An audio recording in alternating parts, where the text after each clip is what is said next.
I was still living with my parents in Scottsdale when I was 26. They really wanted me to get a job, and it seemed really easy to become a cab driver. So I decided to download this four-lettered company's app and start making some pocket money. I probably had about 19-20 fares a day. I met some nice people, but I also met some really nasty ones, especially on Saturday nights. I guess that's just how it works.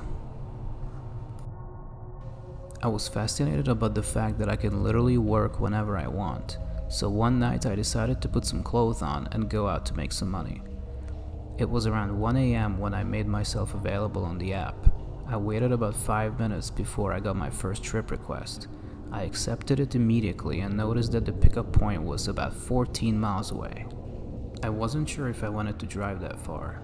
In situations like this, I usually call the passenger and let them know that I need a bit more time to get there. This way, I also confirm that he is a serious passenger and won't leave me high and dry when I get to the pickup point. I started driving, and in about 10 minutes I was already just 9 miles away from my passenger. One thing I like about nights is that there is no traffic, especially when you drive in Arizona, where all you can find is just empty roads without streetlights. Kinda dark but manageable. I noticed that I was low on gas. I have a bad habit of waiting until the last mile before I even start looking for a gas station. I secretly hope that the passenger doesn't go too far, otherwise I'm forced to stop by a gas station with the passenger and I will most likely get a bad rating for making them wait. I finally arrived to my destination. It was next to a farmhouse that I couldn't even see. I was able to stop by the big gates where some lights were on. When the passenger requested the ride, he didn't provide me with any house numbers or specifics. It was just a pin that was dropped on the map. I tried to stop as close as possible to the pin. There was no sign of anyone. I texted the rider and also tried calling. There was no answer. I wasn't averse to just think about this trip as a lost cause and start heading back home. But since I was very low on gas, I needed to find a gas station first. All of a sudden, one of the big gates opened and an old woman with a child started walking towards the car. They seemed polite, but at the same time I had a strange feeling about them. They had no luggage at all, but they wanted to go to the airport, which was about 30 miles away. There was no way I would make it there. I told them that I need to stop by a gas station. Luckily, there was one about 2 miles away. After 20 minutes, still driving in the middle of nowhere, I noticed something somewhat terrifying. I looked into my rearview mirror and I noticed that the child had a duct tape on his mouth. I thought it's part of some game they played earlier and the kid just kept the tape on his mouth. I was thinking about asking him, but in a funny way in case I'm wrong. But before I had a chance to say anything, the old woman wanted me to pull over so her grandson can take a leak. I was a little confused since the child didn't even say a word, but I did exactly what she asked me to do and pulled over.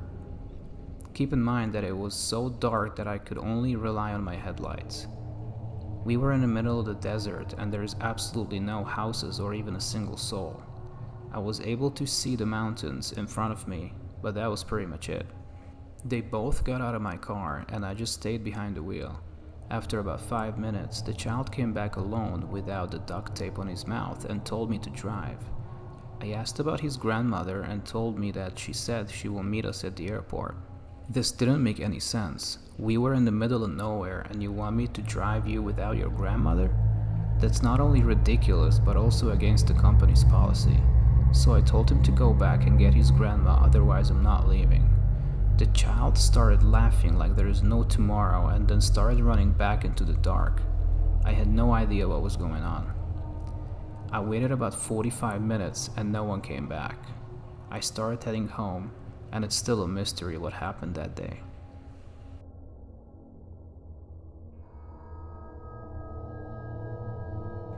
I've been camping all my life, so it was no surprise when I was told I was going to be heading up north to go camping. It was the middle of spring in Arizona, so it was warm during the day but below 50 during the night. So the only rule about wandering off was to get back before dusk. The people on the trip were my father, his friend, and his friend's son, who I will be referring to as Zach. So after getting our shared tent set up, Zach and I walked into the wilderness with a compass, a flashlight, and a hatchet. After walking half a mile, I noticed something Zach didn't. All sounds suddenly stopped, so there was only the distant rumble of the river and the sound of our footsteps. I took note of it and kept exploring the forest until I thought I heard a third set of footsteps mixed with the sound of ours, except these footsteps sounded heavier and further between. After hearing them for about 70 feet, I stopped my friend in a clearing next to a dried-up creek and I looked around until I saw it. It was a massive furry creature standing over an 8-foot-tall bush with one extra foot of head poking over it. As soon as I saw it, I yelled at it and it ducked out of sight. The only thing I told the now startled Zach was to run back to the camp before I got into a sprint. As I was running through thick thorny trees, I saw and heard something gaining on us, and right as it was about to catch us, it stopped moving and we got further and further away until we made it back. This story came back to my mind after Zach brought it up while we were hanging out last month, and it's been lingering in my head and I wanted others to hear the story.